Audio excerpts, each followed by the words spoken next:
Welcome, everyone. As the slide says, we will get started here in a few minutes. We're going to let the rest of the participants get signed on, and then we'll dive in. So please be patient. We'll get started in about the next minute.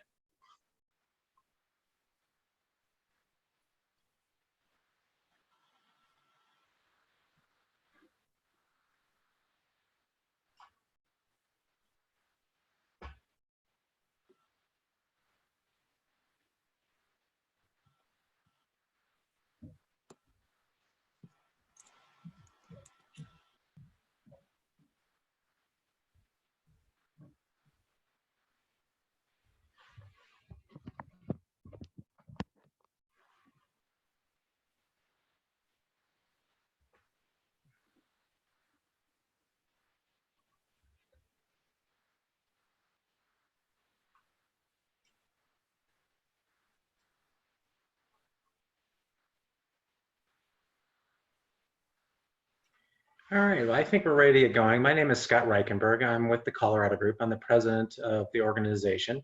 And we felt like it would be of service to our community, to our clients, and to the businesses and landlords in the marketplace to set up a conversation about what each of us are experiencing through the COVID-19 crisis. We put together a panel of different professionals in our firm that will speak from a different perspective.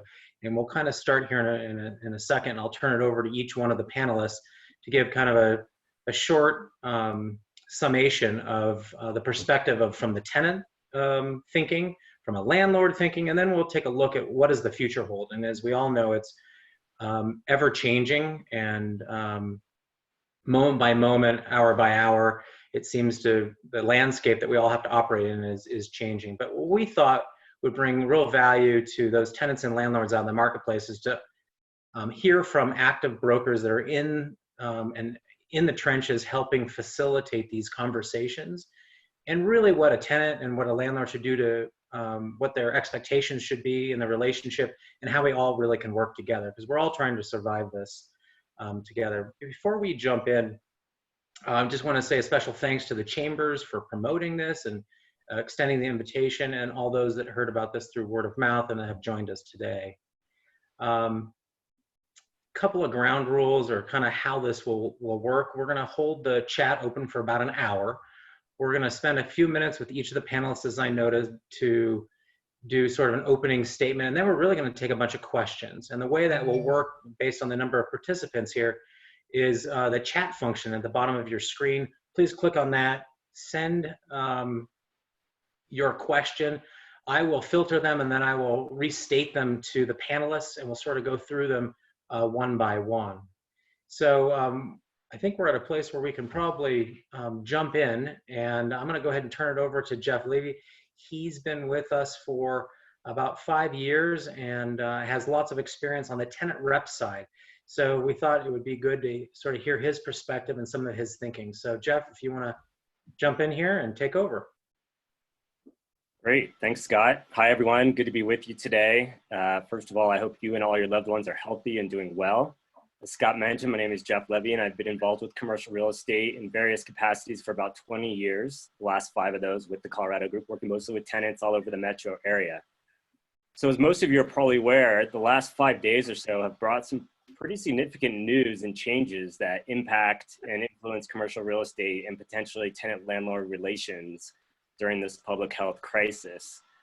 First, about 5 days ago, we found out that the SBA Payroll Protection Loan Program, which many landlords and tenants had put a lot of hope in, was fully allocated, and that most businesses that applied did not receive funding. Studies I've seen suggest that only 5 to 11% of eligible businesses received funding. The Senate has already approved the bill to replenish the PPP to the tune of about $250 billion, and the House is set to vote on that measure today. From what I've read, this will still not fully meet the immense need. The second big news of the week was that Governor Polis announced that he is transitioning Colorado's response to the pandemic from the initial shelter-in-place phase to a new safer at-home phase, allowing some businesses to start reopening next week. With these two big pieces of news, tenants, especially those that have been most impacted due to the shelter-in-place restrictions, are likely asking themselves some or all of the following questions. Can I afford to pay May rent? Will I receive PPP funding in the second round? How do I position myself for success in that regard? What other sources of funding might exist to help me pay my bills? Can I reopen my business? Even if I can, is it safe? Is it safe for my employees? Is it safe for my clients, customers? Can I reopen profitably with social distancing still in place? Will clients, customers come back? How many? So while we are entering this new hopeful safer at home phase, the big wild card, the X factor continues to be how long will all this last? Not just the pandemic overall, but this new safer at home phase. We don't know how it will go, this new phase, how long it will last, if we'll have to return to shelter in place at some point, and what the impacts on tenants and landlords will be. So we continue to be in a place, as Scott kind of mentioned in the intro, where there's no script, there's no playbook to follow, and most everyone's situation is fairly unique. So I think our base recommendation for tenants when it comes to dealing with landlords hasn't changed since this all started, and that is communicate, communicate, communicate. A lot of tenants, especially those most impacted by the shelter-in-place order, did reach out to their landlords last month before April rent was due, seeking some sort of rent relief. And many of these folks found that their landlords were willing to varying degrees to do what they could to help. In general, our experience of the Colorado group has been that tenants who were well prepared, made balanced, fair, reasonable requests, got the best reception from their landlords. Most landlords took a cautious approach to rent relief. So some tenants, especially but not exclusively, national retail chains fired off letters to landlords in mid-March asking for 3 months of rent abatement. And most landlords pushed back on these requests, feeling like there was too much uncertainty in where things were going to agree to 3 months of abatement right off the bat. More often than not, what we saw last month was either a 1 month abatement of April rent or some sort of deferral of April rent. In some instances, what was abated or deferred was both base rent and expenses.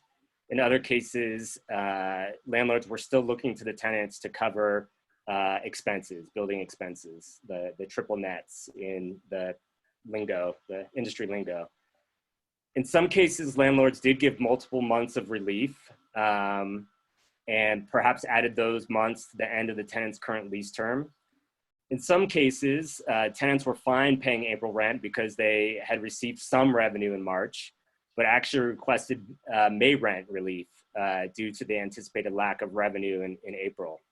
So regardless of your exact situation, if you've already been in touch with your landlord, whether you need May rent relief or not, my advice would be to continue to keep your landlord apprised of your situation, how you're being impacted, what your plans are, if any, for reopening under the new safer at home policies Governor Polis is putting in place. What, if anything, you need from your landlord in order to get back to work safely and position your business for success. This kind of communication with your landlord builds trust and confidence and puts you in a better place if and when you do need assistance or more assistance from your landlord. It also helps to manage landlord expectations. Some, certainly not all, might presume that you received PPP funds and or are able to reopen for business now under the safer at home phase of the pandemic response. So landlords might be expecting their full rent payments from here on out. And if that's not the case, if you still need some sort of assistance, or if the business climate changes again and you need assistance at that time, having built a relationship with your landlord is going to be important. If you haven't yet approached your landlord for whatever reason, because your March revenue was sufficient to cover April rent, or you anticipated getting a PPP loan, and now you could use some rent relief, or want to better understand what the landlord is doing, if anything, to help ensure safe operations at your building, my advice is to first prepare yourself and then approach your landlord. There's really no time to wait with May rent due in a week. So in order to prepare yourself, our advice is to seek professional advice from your broker, from your real estate attorney, from your lender, from your CPA, from your insurance agent. Review your lease with your broker and your real estate attorney and understand your financial and legal obligations. Talk with your business or equipment lender, if that's applicable to your situation, to see what relief they can offer. talk with your insurance agent to see if you have business interruption insurance that will cover this situation. What I've heard is that most business interruption policies don't cover this situation, but it's worth checking with your insurance agent just because your landlord's probably going to ask. And then document your business hardship and future prospects. Many landlords are going to want to see proof and understand your prospects going forward before they serve up any kind of rent relief. They're also going to want to know that you've kind of exhausted all the resources that are out there, the federal, state, or local resources. And so there is a link on my slide there. I'm sure your local chamber would be happy to talk to you about other options for funding relief. The state of Colorado has a great website as well, www.choosecolorado.com/COVID-19. There's a Google spreadsheet there that's updated in real time, with all sorts of federal, state, local resources for loans and grants. And then finally, before you approach your landlord, just know your ask. If you're looking for rent relief, why and what type of relief? If you simply want to reach out to your landlord to better understand if it will be safe to return to your business, do what you can to determine what you will need for safe, successful operations before you talk to your landlord. So kind of just to wrap it up, I try to coach my tenant clients to remember that landlords are also business owners, just like they are, and they have expenses and debt obligations that need to be met. Landlords are your partners. You know, they want to see you be successful because that's going to help them be successful. So they don't like to be taken advantage of, just like you don't. So before you approach them, you know, they're going to look to you and want to know that you are doing what you can to solve, you know, the problems that you're having. And then finally, just, you know, seek fairness and balance in your dealings with landlords. And I think with that, Scott, I'll turn it back to you and to the audience for questions. Yeah, Jeff, great rundown. I guess a couple of questions. You know, everyone on this particular call may be sitting in a different type of real estate, like an office, industrial, or retail. Have you seen the conversations be different based on the genre of real estate? And if so, what end of the scale does a retail tenant have with regard to the impacts versus an office tenant, or is that not being seen? So what's your experience on that? Yeah, no, it definitely is being seen, and that's a great question. I think, you know, I think on retail and restaurant, we saw some, you know, approach their landlord, ask for, like I said, you know, a month, 2 months, 3 months rent abatement, and yet, you know, they were still able to operate. You know, restaurants, many are doing takeout or delivery, and so while the revenues might be down significantly, you know, folks that I've interacted with, restaurants, you know, the revenues might be down 60, 70%. They're still bringing in something. And so, you know, in approaching your landlord, you know, go ahead and ask for a full rent abatement or a deferral, but be prepared for your landlord to say, okay, you know, I'd love to see your books, better understand how your business is being impacted. And if you're down 60, 70%, maybe the landlord is willing to reduce rent for May by that amount or some subset of that amount, but they might not be willing to fully abate. And I think on the office side, you know, a lot of office tenants are still able to work pretty successfully from home, and so landlords didn't necessarily grant relief in April, and might not in May either. But certainly tenants that rely on face-to-face interactions for successful business operation, I think landlords were definitely willing, you know, therapists, estheticians, dentists, orthodontists, landlords are willing to accommodate rent relief in April. And then I think for May are just going to want to understand, you know, are they getting back to work, getting back to their office now under the new Safer at Home, and you know, what percentage of existing business are they able to do with the safety precautions that are going to need to be put in place. Right. Sounds like a lot of the decisions that were made for last month's rent obligations were more emotional based. No one knew how to react, so everyone was just making asks that they thought would fill the void they didn't know, or they did have, or they didn't have. And now it seems like this month that's shifting a little bit, and there's trying to bring a little more intelligence to the conversation about how have I really been impacted, how I've been able to, you know, project that impact. and then how do we work together and really make a more intelligent ask. As we transition to George, talk a little bit from the landlord's perception. It was my experience that a lot of landlords just encouraged everyone to breathe and say, hey, it wouldn't be wise for either of us to try to figure out what is fair for the long term, 60, 90, 120-day abatement or deferral or some combination thereof until we all know more. So I think, is this not true that in your experience that most things were kind of, let's do this month and then let's reevaluate when we have more facts? And then in addition to that, what came into play very early was this PPP loan, which unfortunately got exhausted very quickly, and looks like round two is going to come and hopefully satisfy the thirst of businesses out there to help bridge the gap. So not to ramble on here, but I guess I just wanted to kind of get your point of view on that. Absolutely, Scott. And my name is George Espinoza, and thank you all for participating.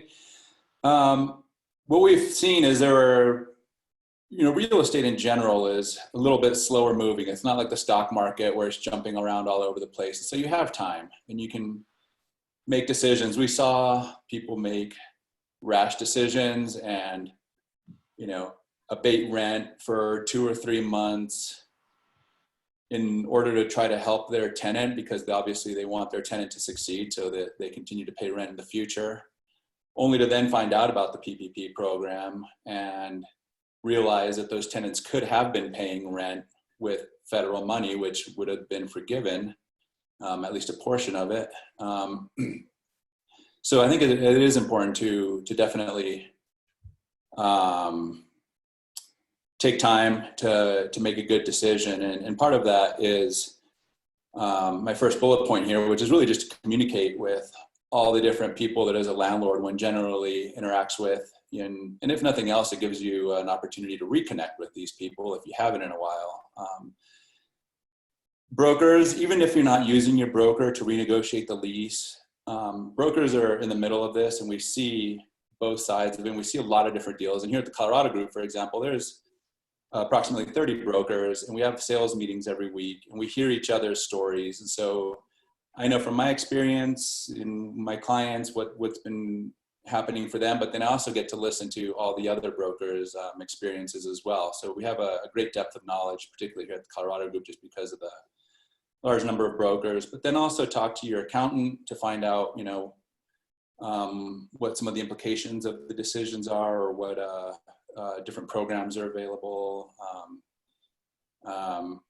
Obviously, you have to communicate with your tenants. It's really good to understand where your tenants are at before the end of the month or before the beginning of the next month when they have to pay rent, so that are they going to be paying rent? How much rent are they going to pay? Is this a good time to help them out? How are their sales? Are they a restaurant that are down 60%, or are they a retail business that's been completely shut? Other things are talk to your property manager if you work with one, because there's a lot of different ways you can cut costs. Decrease janitorial services in office buildings if the people aren't there. Or now that people are going to start going back, do you have to increase janitorial services to increase the sanitation of the building and make the tenants feel more comfortable? Talk to your investors. A lot of landlords are partners in buildings, and so usually there's one asset manager who's kind of running the show, but they have to make sure and communicate with the other investors, because other investors might be making decisions assuming that they're going to get a distribution when in fact they're not going to get a distribution this month because the tenants didn't pay rent, or because they're trying to accumulate cash in case of an emergency down the road and increase reserves. So those are just different, you want to kind of set the expectation with everybody ahead of time. So if you realize that distributions aren't going out this month, it's a good time to let everybody know so that they can adjust their plans and nobody's expecting that money to pay, their mortgage or whatever the case may be. And ultimately, obviously, you got to speak with your lender, because they may be willing to help. Different banks are doing different things. Some banks are allowing you to defer your payments and adding months at the end of the term of the loan. Others are deferring it and expecting it to be paid back as a balloon at some point in the future.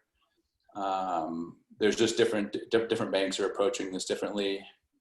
Some of them have no problem with you not paying and deferring your rent, and they'll just tack it on to the end. And, but you have to understand the consequences of that as well, because that interest is then added to your principal balance.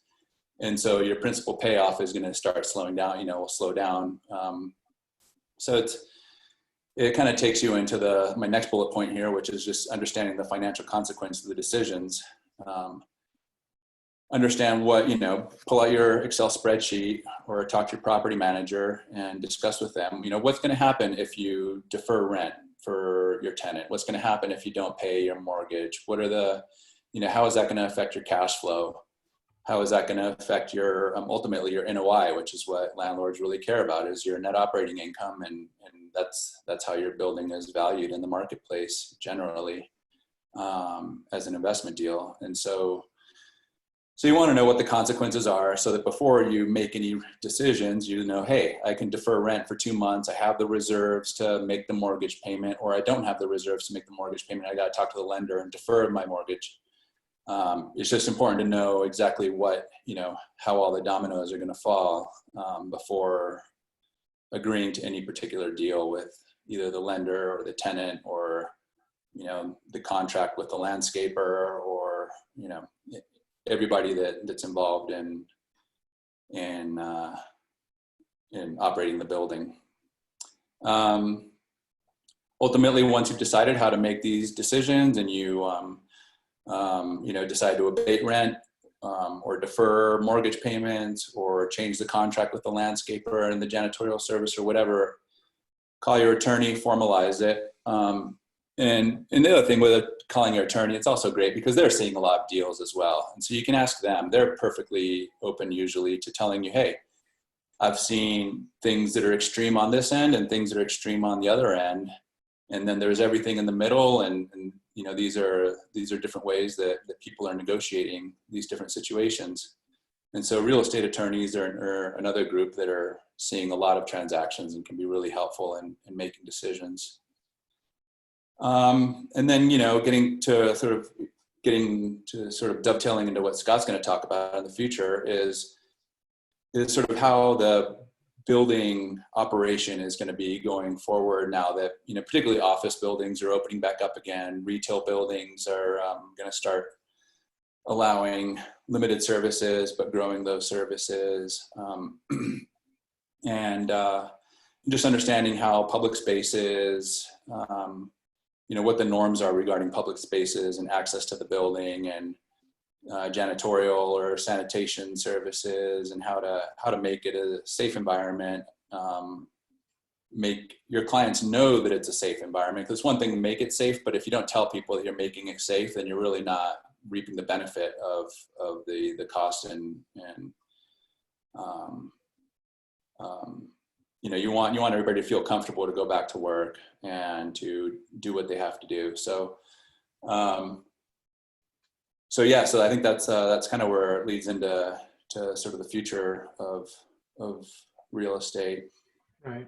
And George, great rundown on the landlord side of things. Scott Crabtree, before we throw it over to you to kind of talk about the future, let's tackle a couple of questions.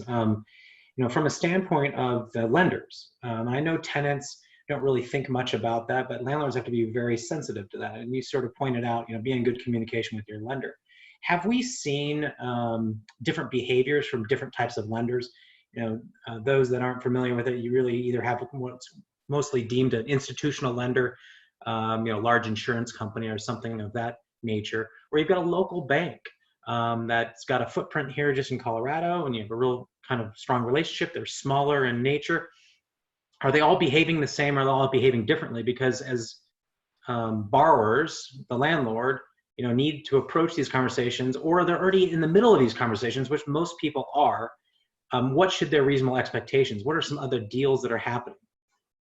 I think it varies from bank to bank, and not even necessarily from national banks to local banks, as much as, many local banks, they understand the market, this local market better. And so they have a bit of a better handle on it. And oftentimes one has a better relationship with your banker there, just because they're local and they invite you out to the annual golf tournament or whatever the case may be. And so, you know, in terms of what we've seen is, for example, some banks are allowing you just to defer 2 to 3 months rent, and it gets tacked on the end. Others are allowing you to defer it, but they want a balloon payment at some point, you know, in 4 or 5 months to make up for that lost amount, or it simply gets, you know, various different things. And similarly, we've seen where it really came into play was with banks' ability to work with the SBA and do the PPP loans. And some of them were able to get their portals, because all of them had to do a fair amount of computer programming to create this portal so that they could upload the information and allow these loans to go through. And different banks were able to do that at different speeds. We heard some of the big banks were really struggling to do it. Some of them did it really quickly. Some of the local banks struggled and were a little slower, and others were quicker. And I think really the most important thing that we've come away with on this is to really be in contact with your local banker or lender, because just call them, just talk, you know, even if you don't even have a request, but you just want to let them know where you stand. It's like, hey, you know, I've got this building. We have a loan with you. We, you know, receive 60% of our rents. We're still going to make our mortgage payment, but I just wanted to let you know that this is where we are. Going forward, it might change.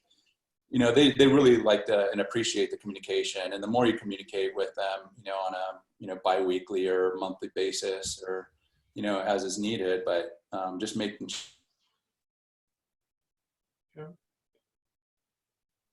that they understand where you are with business. And George, it looked like you glitched there a little bit. Your okay. Connection. I guess where I was driving was I had heard some rumors from some asset managers that institutional, the big life companies, were sort of doing a one-size-fits-all. If you asked, they kind of had a program, and here it is. Do you want it or do you don't want it? It really wasn't much of a big negotiation, or they didn't ask for a big drill down. I think the local banks have the responsibility to themselves, because the relationships are few and far between, to have a better understanding of what the ask is and why, and to tailor something specific to you. So that's why it's important to what Jeff was mentioning and George is mentioning, is get very clear about how your business has been impacted, so you can tell the story, so you can share with the lender what is the solution and why you need their help and how you need it. So one other thing, and maybe this is something Jeff and George, you both can comment on before we go to Scott Crabtree, is really the give and take of it, which is, I know tenants are panicking, so they're making a big ask. Help me, help me, help me. Landlords are going, I want to help you. I'm not sure how to help you. But when we actually roll up our sleeves, you know, the tenant goes, give, give, give, and the landlord has to go, okay, okay, okay. There's also a strategy we've seen implemented, and you guys can confirm this, is really having to do a give and take, meaning, hey, Mr. Landlord, I know I have a year left on my lease. Why don't we go ahead and do an extension now, but give me 2 months of free rent and 2 months of deferred rent, and I'll pay you back the deferment over the next couple of months. Are you guys seeing those kinds of things happen? Absolutely. Yeah, absolutely. Yeah, and I think, you know, from, well, actually, George could probably speak to this, but from a landlord's perspective, you know, it's if they're going to do something like that, like, you know, defer, let's say 3 months and tack it on to the end of the term, as a tenant, you know, you have to anticipate that they're also going to then ask to better understand your business prospects going forward, because if they're going to extend the term for, you know, additional 3 months, they want to make sure that you're still going to be around, you know, so they can recoup that deferment, you know, on the back end. Right. Well, we've seen it, you know, with nationals, where they send out a form letter and they kind of try to force it down the landlord's throat. Even it looks onerous, but we found that almost all of them are willing to negotiate, and one can make adjustments to that are better suited to your business needs, as well as just individual local landlords, where honestly, it's like we mentioned earlier, where you just try to take it month by month rather than doing a 3 or 4 month package at this point, because, you know, if everything's up and running and, you know, businesses are able to reopen, you know, we don't know if that demand's going to come back quickly or not, but it may, depending on the business in particular. I mean, a lot of people are going to need haircuts, you know, so that business should bounce right back to where it was before and kind of start flowing again. Whereas, you know, a mattress company, that's something that's not an urgent need for most people. It's kind of discretionary purchase. And so that probably won't bounce back right away. And so it really just depends on the business. And so it's best to just try to, as much as possible, make things month by month and be flexible. Right. Well, you know, with that, I'm obviously, as we all try to navigate and find that place where we're really striking fairness between the landlord and tenant to help each other appropriately, being sensitive to each other's situation, you know, all you can do is invite the good communication. You hope that the landlord or the tenant is willing to be forthcoming with their situation so you guys can really work together in good faith. But once we do work through that, and then it's also, what do we do next month and the month beyond? And then what does the landscape look like that? And I think that's where we really charge Scott Crabtree to sort of take us a little bit into the future, forward thinking. So Scott, I'm gonna turn it over to you and let you talk a little bit about that, and then we'll come back and address some of the questions that are coming in right now. Yeah, no, I appreciate it, Scott. Thank you.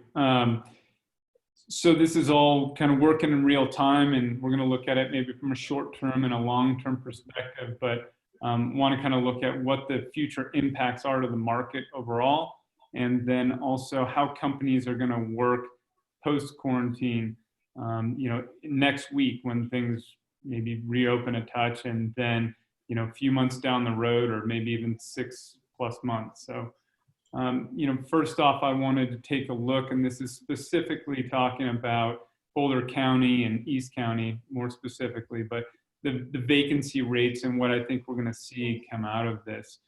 Going into it, I would suggest that we were, you know, in that sort of 8 to 12% range for office and retail in East County, and that'll probably at least double, just with some companies going out of businesses, people unable to pay, deals not worked out. So we may see that in the, you know, 15 to 20+% range there. I think the sector that's going to get hit most, which we've touched on a little bit, is going to be the retail and restaurant, you know, marketplace, and we may see those vacancies in the 20 to 30%. So additionally, we've had it's been a landlord market, I would suggest, over the past few years, and that this is probably going to make a pretty quick switch over to a tenant market. What that means is to be determined, but probably more incentives coming from landlords to keep good tenants and to attract quality tenants to their buildings in the future. We can touch on sort of what form that's going to look like down the road here a little bit. I also think we'll see a flight to quality assets and quality spaces. So some of the markets, or, you know, that aren't in a core downtown area or a core business park, they may get hit a little harder on this than some of the core assets. Lease rates, I want to touch on where that's probably going to be headed. The past 5 to 7 years, we've really seen an upward swing in lease rates. For East County, we were seeing office and some retail deals get done in the $20 to $30 base rents. You know, that was probably justifying some of the larger purchase acquisitions that we saw take place in the market over the past, you know, 5+ years. But I think on rates post-COVID, we're going to see a compression of this. May not be significant. There may be some other incentives to attract tenants over, but I think we're certainly going to see the base rents compress a little bit. So talking short term on when we get back to the working environment, and for some companies, this is going to take place, you know, next week on a small scale, and then that may ramp up over time. So we may see some companies with 50% of the workforce coming back in, just depending on the size of their company. And so how are companies going to deal with this? Is maybe having work shifts. So you have an A and a B team. One comes in Monday, Wednesday, Friday, and then the B team comes in on Tuesdays and Thursdays, where the other group's working from home. Something of that mix might come into effect here. And then office configurations. With the distancing, we've already seen some offices change to having a 6-foot spacing between, and this is marked with on the floor plates. Less dense conference rooms, so you're not packing people in as much. One directional circulation throughout the office space, so having arrows marking which way people can kind of walk through. As George touched on, healthy buildings, so air filtration systems, additional cleaning services once companies are back in and working, sanitization throughout, probably see that as well. I would imagine that the whole Zoom phenomenon is probably going to continue with less in-person meetings, probably for the foreseeable future. We may see tenants looking for shorter-term leases as they come out of this with some more uncertainty in their business. In the long term, looking at space requirements, we're going to see, I think, the design and layout of spaces. We've moved to a very dense office workplace with the technology companies. The square foot per employee was getting down in the 150 a square foot range. We're going to probably see that increase, and maybe a shift back towards private offices or phone booth, huddle rooms, things of that nature, so people can have some more space to get into. There's been a lot of, this work from home policy may endure throughout this if some companies found it productive, and that could equal a reduction in size of space requirements from some tenants. On the opposite side of that, some people have talked about with having less dense office spaces, there may be an increase in size needed. So there could be a balance just depending on the type of company and how their workforce is working. Technology of buildings, we're going to see from a functionality for health reasons, as well as an increasing technology for a less touch environment via phone apps, face recognition for elevators, restrooms, things of that nature, but just having less touch throughout. I think in the long term, we're going to see a shift towards that. Moving towards what opportunities are going to come out of this, we've had a lot of clients ask us, what are the opportunities? Where are the buying opportunities? I think there are some that are already taking place, but going forward, some of those are probably going to be more on the retail and hospitality side that show first, or landlords and owners that need to refi their buildings and maybe they have a higher vacancy risk. They may not be able to get that done, so there could be some purchase opportunities on that side. For tenants, strong companies that are going out to either renegotiate their leases or find a new space. I think there's going to be opportunities certainly for incentives with more rent abatement, higher TIs if needed. But that's going to have to play out with what space people need and how large, I think that they're looking for.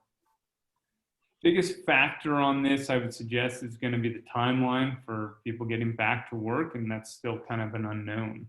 But to wrap it up, I would say that Boulder County is really well positioned to withstand and rebound from this. We've had a large influx of companies coming in and moving into our market. And I think we're probably going to see more of that with companies and people wanting to get out of cities, more dense areas, better quality of life. So, there's already been rumors about some large companies looking here prior to this, and I think that's just going to increase more over time here. Back to you, Scott. That's what I have sort of on the future here. Yeah, no, Scott, great rundown. So what you're saying is the 80s are coming back. We're all going to hard wall offices. Do you think the light oak look will come back as well? I hope not. I really do. I don't know. It's probably not going to be that intense, right? I think there's a shift to be made. And I think that was probably already happening from what we saw of the complete open office spaces, pre-pandemic, there was already more need for breakout rooms and probably additional offices, but this just may intensify it a little bit more. But let's hope the 80s don't come back to us in that sense. Good enough. Well, there's been a ton of questions that have flowed in, so let's transition to that and kind of tackle those one after another and see if we can bring some, value to some of the things that are floating around out there. One of the questions was force majeure, which is a legal concept in the lease that basically, for those that aren't familiar with that clause, is basically to protect both parties from the liability of the obligation of the lease based on acts of God or war or strikes and sometimes epidemics. Everyone's clause is a little different, so it's hard to say from a general standpoint what could be utilized here to bring to the conversation about how I might exit a relationship or how I can hold on to a relationship. Some force majeure clauses go on to say, except for in the event of these things, which might preclude this epidemic. So it's something you're just going to have to read your lease to and consult your attorney. But the real question was not what is force majeure. I figured that would be a follow-up question. So to set the table, I wanted to give that definition. But to Jeff or George, have you guys seen that conversation been entered into between two parties yet? That someone's playing that card? Yes, I saw that, and the situation that I saw actually didn't have force majeure language in the lease, and so the landlord felt like it couldn't be used against him because it wasn't even a term in the lease. And so after reviewing it with an attorney, the attorney's like, well, then in that case, it goes to sort of the state statutes and so forth. And there is an overriding force majeure sort of that goes into effect. So honestly, it's significantly better to have the language in your lease. And I think everybody's going to start sort of one of those terms that hadn't been used in a long time, if ever. And so it was sort of ignored in leases, and all of a sudden now it's going to become something that people take a much longer, stronger look at, and how and when it goes into effect, and what are the repercussions of a force majeure event. So not only about being reactive to what kind of agreement did I make with my current landlord or I've made with my current tenant based on how it got languaged up in the agreement we have, but probably with the foresight as you enter into a new arrangement, which is kind of to your comment, George, you need to be more sensitive to what does this really say and what am I really signing up for? And if an act of God that falls underneath that definition occurs, what does that really mean to me? But I think at this juncture, you've got to really read the language and consult your attorney to get some direction as to how does this assist you or not in this situation. Fair enough? Yes. And Jeff, not to jump past this too quickly, but from your experience, has that conversation come up for you? It hasn't come up directly for me, but I have heard, I guess I heard anecdotally one story of a restaurant, national restaurant chain, trying to use force majeure to say that they didn't need to pay their landlord rent, and then they were actually still had their doors open and had customers coming in, to get food, and the landlord, basically said, "You're still operating, so this can't apply." I think, Scott, another point going forward, if we take a future look at this, I think that language is going to be beefed up from the landlord side. And I certainly think that tenants are going to scrutinize it a lot more going forward as well. Right. Perfect. One of the questions was asked, I think I'm reading between the lines because I don't know who actually is asking it, but it's clear to say, where do landlords go for relief? And I think obviously that's kind of an open-ended question, but I think the answer is, really the relationship with your lender, which is because in most instances, this is a cash flow management issue, because most of the deals that at least I'm seeing, and you guys can second this or suggest otherwise, that most cash flow management in this instance has been handled by deferrals. Meaning you still owe the money, but let's pick a time in the future in which you can pay me back, either at the end of the lease Mm. or over 1/60th of the remaining 5 years, or over 1/12 of the next 12 months. And that's just where you got to strike that balance. So, I know the question is tenants are looking for relief. Well, landlords want to turn around and ask someone else for relief. Who is that? And I guess the answer is, unless you guys see it differently, it's your lender. What are your thoughts? I think that another place that's going to come in is with the county when the tax assessment comes around again. And as a result of the loss in value of the buildings due to the lower NOIs, they're going to ask for relief with taxes going forward and adjusting the valuation of the buildings at the assessor level. Right. Has anyone heard about any property tax deferment or relief that's currently pending in conversation at the legislature level or at the county level?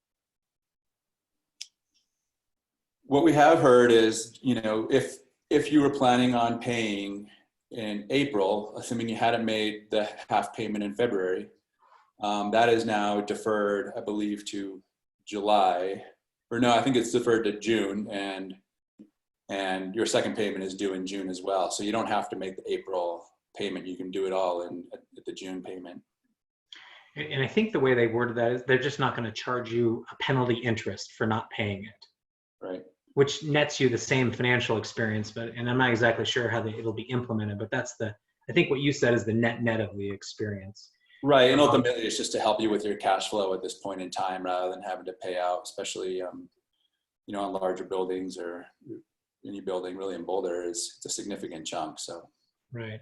There was a follow-up with that same person who asked, where does the landlord go for help, which is, question mark, are there any governmental agencies or programs? And you just sort of touched on maybe in the end, but some of those are out a bit. This is kind of in the now. And I think from my perspective, the PPP loan, if your tenants can be supported through getting one, there are some requirements. And I'll just touch on a high level. It's our understanding that about 75% of the proceeds you get from your PPP loan need to be spent on salaries and employee-related activities. The other portion of it needs to be used for rent or utilities. So a lot of tenants, in order to qualify for the potentially achieving the forgiveness of the SBA loan so they don't have to pay it back, they've actually got to realize the expense. So some of the relief landlords will be is helping your tenants get a loan and hoping that the tenant uses the loan to pay you rent so they can memorialize the expense so they can then apply for it to be forgiven. So it's kind of a three-party agreement, but that's where you as a landlord need to get in relationship with your tenants and really encourage them to get with their CPA and their lender and get in line and get the loan and then hopefully implement it in that fashion. Would you guys say that's a fair assessment? Yes. Yeah, I would agree. I think we've also seen on, prior to some of this PPP coming out, and this is back in April, trying to figure out that, if landlords were abating a percentage of rent or part of it, that maybe that was more focused on the base rent and expenses still needed to be paid for the building. So, that's another way that landlords have been working that out as well. Right. Another question came in, as a newer landlord, how long should one landlord abate a tenant before they end up losing a tenant? And I think before you sort of dive in the technical terms, abate means totally forgive. Never owed, you're just forgiven it. And then deferment is, hey, you still owe it, but you don't have to pay it right now. So I think there's an art in striking a balance between maybe partial forgiveness, depending on the set of facts, and more likely a deferment. But the heart of the question is, how long do I do this for before it's better to just say, Mr. Tenant, please pack up your boxes and move out. I'd rather go vacant. And I think the high level answer is it's not a science where it's a 2 + 2 = 4 kind of equation. It's more of an art. You have to feel your way through the thought process of how long will it take to refill this? What does the market look like? Is it better to have the space full with activity than it is to be vacant and dark? I mean, it depends on the product type. How does anyone on the panel feel about that? And how do you guys find that moment in time where you could recommend to someone that that's just too much and you should look to a different solution? Yeah, I think some of it also just depends on your risk tolerance as an owner and your overall financial position. I happen to be a landlord myself, and I think my own personal perspective is that we're now entering kind of a new phase. And so I'm actually talking with my co-owners later this afternoon about kind of how we're going to handle this. And I think if it was me, I'd probably want to see how the next month or two plays out. And, if you had tenants that were still struggling and not finding a way to operate and pay bills, then maybe you start to consider something along those lines. But I think things are still changing so fast, and we're in a new phase that I probably wouldn't make any hasty decisions quite yet. Go ahead, Scott. Yeah, I would suggest, just like you said, it's a deal by deal basis. But I would also, I've had landlords ask me, how long is it going to take to refill this space? And that's kind of a black hole right now. And I think, from what I was suggesting on some of my numbers, it's going to be a competitive market, and you're going to be giving up some abatement and incentives to get a new tenant in there, and it could take a while. So if the tenant, is working with you and it looks like they're going to, can survive through this, having a tenant in place is way better than having a vacancy. Now, if it's a tenant that was struggling before this, and this is kind of, going to be maybe the end of their business, you got to cut your losses at some point and move on. Right. A question was asked, are there help for landlords and small businesses without employees? And I think that the heart of that question comes from the PPP loan is really an employee-based kind of incentive package. And for landlords and small businesses with no employees, or how they're set up, the question is, are there programs for them? I believe the answer is yes, but I'll let you guys tackle that. Jeff, do you want to touch on that? I would not claim to be an expert in this realm. I mean, I know independent contractors could apply for funding under the PPP. And so, obviously the first round's fully allocated, but, I think all businesses, so, I mean, most landlords own property as an LLC. So, it is a business. I'm not 100% sure, but I do think it could apply, for funding under the second round of PPP. I'm not aware of significant other resources except other resources at the through the SBA, federal resources to help fund businesses that are experiencing distress. I do think a lot of the municipalities are starting to step up and create their own funds and create grant programs. So I think reaching out to your individual chambers and finding out what their current program is. I know the city of Louisville has got like I think a $5,000 grant program. I know the city of Boulder had a $2,500 grant program, and these are all changing. So these are amounts that were talked about a few days ago. They may have grown or shrunk as they finalize these, but I'd say reach out to your chamber and or city official to find out exactly what's possible. I do believe it's got that URL that I provided on my slide, www.choosecolorado.com/COVID-19. There's a link on there under, I think, alternative funding, where you can open up a Google spreadsheet that is being maintained in real time. There's a really, really good resource, fairly exhaustive list of all the different federal, state, local sources of loans or grants, and it's being constantly updated. I sent that to a client of mine yesterday, and they were like, wow, thank you so much. There's a lot there. They didn't realize how many different, like you suggested, Scott, how many different local and other sources of funding that were available. Scott or George, any other comments on that one? No. Okay. One of the questions was, have we heard any rumors about local governments considering extending the orders? So as we all know, Polis has come forward and said, as of Monday, we're going to be under the new constraints, or the loosening of the previous constraints.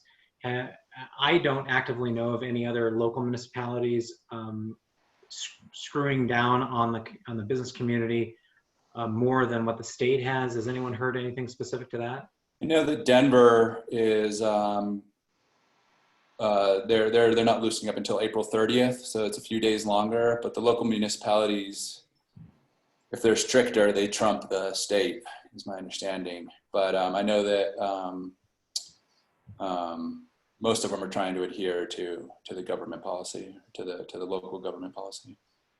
Right. I'm going to pivot back just for a second on the small business and no employee seeking financial support beyond all the other grants and things that Jeff, you pointed into that website. You know, I do think talking to your banker is going to be important, because your banker will actually know the rules the best, because they're the ones that are in charge of facilitating that for the SBA. And so they'll be able to see what bucket you fit into and how they can be of service to you. So most banks are really only trying to focus their assistance with current clients. There are a few banks out there that are looking for new clients and they're offering these services, but it takes a little poking around to find them. I'm trying to check the clock here. I want to be respectful of the time. A couple minutes before the top of the hour, when we'll sort of go our separate ways. Maybe we'll take one more question here, and this one's kind of a toughie. I'm going to paraphrase it. And this is, I suspect, a tenant saying, hey, I've had a difficult relationship with my landlord, meaning I'm not sure he's always been forthright with me. How do I manage this relationship? And I think, unfortunately, it comes down to, again, it's not a science. There's not an exact answer, because there's so much that goes into the dynamics of a relationship. It's really about, all you can do is control what you can control, which is being forthright and communicative and outreach and sharing your story and asking for what you need. And hopefully that'll be reciprocated. I think that the pain that we're all feeling, this is the COVID-19 crisis, has really humanized us all. So hopefully that will change that behavior, but or offer them a couple therapy sessions to see if you can get them to come around. But I don't know that anyone here on the panel can really effectively coach you as to what to do, except for control what you can control, which is your form and your style of communication. And that's the best you could hope for. So I don't know if anyone else on the panel has any closing remarks, but I can kind of wrap up for us. Well, I'd just like to add to that I think one thing you can do is call your broker or one of us at the Colorado Group. I mean, go on the Colorado Group website and the contact page, and anybody there can help you deal. I mean, that's a lot of what we do, is negotiate between tenants and landlords. And so oftentimes it's really good to have a middle person, because that way the emotion and you can kind of reframe things so that it addresses the needs of both parties. And so oftentimes it really does help to have a middle person. And so, yeah, I would suggest, I mean, any one of us would be more than happy to help you if you don't already have a relationship. And absolutely, just give a call. Yeah. George, well said. Scott, Jeff, thank you guys very much for being part of the conversation today to sort of help give from the tenant, landlord, and the future perspectives of what we may be facing. I think this is our third time doing this kind of format, and I think our feedback has been very positive. I think what we'll be doing in the next week or so is another one of these, to be a little bit more real time. As we look at the calendar, we're now approaching the end of the month, and a lot of people are trying to figure out where they're going to land. And once we get through that, I think sharing a little bit more about how we survive the next month, because I think last month was kind of a partial month, and everyone had kind of prepared themselves financially for what the obligations were. This month, we really felt the impacts of the revenue change. And then this month, with regard to implementing some of these hopefully fair struck deals between the two parties, will play out, and then we'll see where we are again. So I think there's some benefit for us gathering again and sharing some more of what we've experienced as we go through the next phase of this. So look for an outreach from us or the chambers or other people to join the conversation. And we may even open it up to getting some questions asked before the seminar, so we might be able to prepare ourselves with some additional information. But until then, thank you very much. Colorado Group thanks you guys. And we look forward to having us all survive this. So thanks, guys. Appreciate it. Yeah. All right. Bye-bye. Bye.